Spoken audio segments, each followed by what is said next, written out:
Và sự ấy trong video này nhung trong một chai đầm lầyនៅ shortcut key ចំនួន3នៅក្នុង Microsoft Word ដែលខ្ញុំគិតថាវាអាចជួយសម្រួលដល់ការងាររបស់អ្នកទាំងអស់គ្នាក៏ដូចជាអាចដោះស្រាយបញ្ហាបច្ចេកទេសមួយចំនួនដែរអញ្ចឹងទៅអញ្ចឹងកុំឲ្យខាត់ពេលយូរតោះយើងចូលទៅអនុវត្តទាំងអស់គ្នាអញ្ចឹងសម្រាប់ shortcut key ទី1នោះខ្ញុំ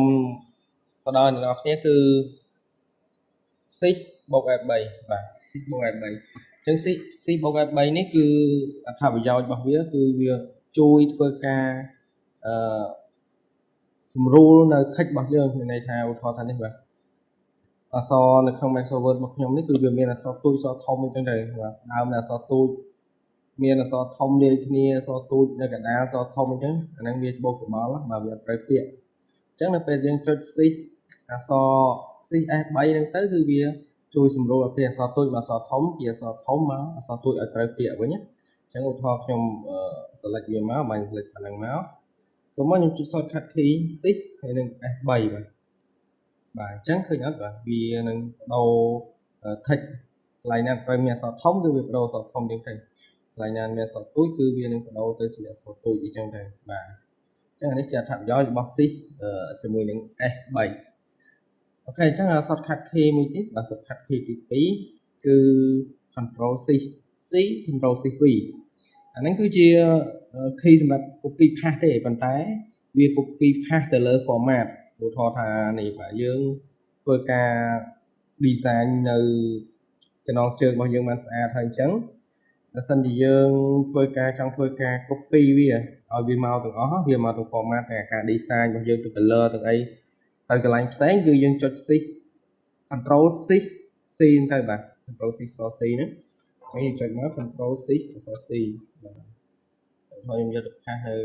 ក្រោមហ្នឹងទៅបាទហើយយើងចុច control shift V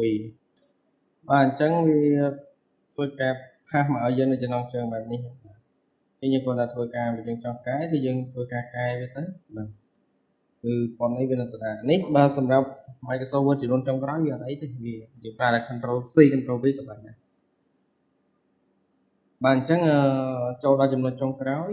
ខ្ញុំឲ្យ shortcut key មួយទៀតគឺcontrol C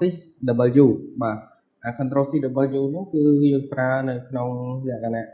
ដែលយើងចង់គូសបន្ទាត់ឧទាហរណ៍ឥឡូវខ្ញុំគូសបន្ទាត់ពីខាងក្រោម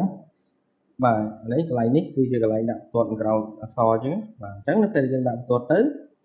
គឺវាបន្ទាត់វាជាប់តែម្ដងបាទគឺវាអត់ដាច់ទេអានេះលក្ខណៈវាទៅត្រង់អញ្ចឹងណាអញ្ចឹងបើសិនជានៅកន្លែងនេះកន្លែង space នេះវាត្រូវដាច់អញ្ចឹងយើងចង់វាដាច់គឺយើងអាចប្រើ shortcut key នេះបានអូខេអញ្ចឹងខ្ញុំចាប់ផ្ដើម clear នៅបន្ទាត់នេះចោលសិនបាទអញ្ចឹងយើង select មកដដែលមកយើងប្រើ key shortcut control C W បាទ control C W បាទអញ្ចឹងនេះបាទគឺវាធ្វើការកាត់ផ្ដាច់នៅ space មួយនេះកន្លែងណាដែល space អញ្ចឹងគឺវាធ្វើការរំលងនៅបន្ទាត់អញ្ចឹងណាវាដាក់តែនៅក្រោម text ទេបាទអូខេអញ្ចឹងវីដេអូរបស់ខ្ញុំគឺខ្ញុំចង់ចែករំលែកមានតែប៉ុណ្្នឹងមានតែ3ហ្នឹងទេហើយវីដេអូក្រោយខ្ញុំអាចមាន shortcut ផ្សេងទៀតដើម្បីខ្ញុំចែករំលែកដែរដើម្បីសម្រួលការងារបន្ថែមអញ្ចឹងណាបាទជើងអរគុណច្រើនជម្រាបលា